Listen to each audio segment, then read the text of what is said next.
ನಮಸ್ಕಾರ. ಫ್ರೀಡಂ 19 ಸುದ್ದಿವಾಹಿನಿಗೆ ಸ್ವಾಗತ.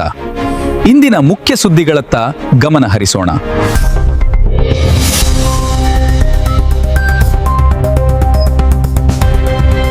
ನಮಸ್ಕಾರ, ನೀವು ನೋಡ್ತಾ ಇದ್ದೀರಾ ಫ್ರೀಡಂ 19 ನ್ಯೂಸ್ ಚಾನೆಲ್. ನಿಖರ ಮತ್ತು ಪರಿಶೀಲಿತ ನಿರಂತರ ಸುದ್ದಿಗಳನ್ನ ಜವಾಬ್ದಾರಿಯುತವಾಗಿ ತಲುಪಿಸುವಂತ ವಿಶ್ವಾಸಾರ್ಹ ಸುದ್ದಿ ವೇದಿಕೆ ಫ್ರೀಡಂ 19 ನ್ಯೂಸ್ ಚಾನೆಲ್ಗೆ ತಮಗೆಲ್ಲರಿಗೂ ಆತ್ಮೀಯವಾದಂತಹ ಸ್ವಾಗತ. ಬನ್ನಿ ಇವತ್ತಿನ ಸುದ್ದಿಗಳನ್ನ ನೋಡೋಣ.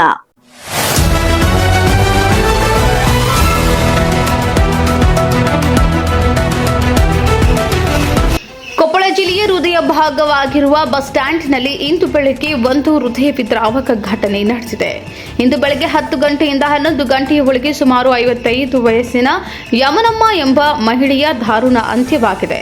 ಮೂಲತಃ ಇರ್ಕಲ್ಗಡ್ ಗ್ರಾಮದ ನಿವಾಸಿಯಾಗಿರುವ ಯಮನಮ್ಮ ತಾಳಿಕೇರಿ ಎನ್ನುವ ಮಹಿಳೆಯು ಬೆಳ್ಳಂಬೆಳಗ್ಗೆ ಮೊಮ್ಮಗನನ್ನ ಕರೆದುಕೊಂಡು ತಳಕಲ್ ಗ್ರಾಮದ ಎಂಎಂಡಿಆರ್ಎಸ್ ಮುರಾರ್ಜಿ ವಸತಿ ಶಾಲೆಗೆ ಬಿಟ್ಟು ಕೊಪ್ಪಳಕ್ಕೆ ಬಂದು ಕೊಪ್ಪಳದಿಂದ ಇರ್ಕಲ್ಗಡ್ ಗ್ರಾಮಕ್ಕೆ ತೆರಳುವ ಬಸ್ ಅನ್ನ ಹತ್ತುವ ಸಮಯದಲ್ಲಿ ವಿದ್ಯಾರ್ಥಿಗಳು ಮತ್ತು ಸಾರ್ವಜನಿಕರು ತಳ್ಳಾಟದಲ್ಲಿ ಕೆಳಕ್ಕೆ ಬಿದ್ದು ಸ್ಥಳದಲ್ಲಿ ಅಸುನೀಗಿದ್ದಾರೆ. ಮೂಲತಃ ಇರ್ಕಲ್ಗಡ್ ಗ್ರಾಮದ ನಿವಾಸಿಯಾಗಿರುವ ಯಮನಮ್ಮ ತಾಳಿಕೇರಿ ಪುಟ್ಟ ಕಿರಾಣಿ ಅಂಗಡಿ ಇಟ್ಟುಕೊಂಡು ಜೀವನ ಸಾಗಿಸುತ್ತಿದ್ದಾಳೆ. ಸುಮಾರು ವರ್ಷಗಳ ಹಿಂದೆ ರಸ್ತೆ ಅಪಘಾತದಲ್ಲಿ ಇರುವ ಒಬ್ಬ ಮಗನನ್ನ ಕಳೆದುಕೊಂಡಿದ್ದು ಸೊಸೆ ಮತ್ತು ಮೊಮ್ಮಗನನ್ನ ಕರೆದುಕೊಂಡು ಜೀವನ ಸಾಗಿಸುತ್ತಿದ್ದಳು. ಅನಾರೋಗ್ಯದ ನಿಮಿತ್ತ ಮೊಮ್ಮಗನನ್ನ ಶಾಲೆಗೆ ಬಿಟ್ಟು ಬರುವ ಸಮಯದಲ್ಲಿ ಈ ಅವಘಡ ಸಂಭವಿಸಿದೆ.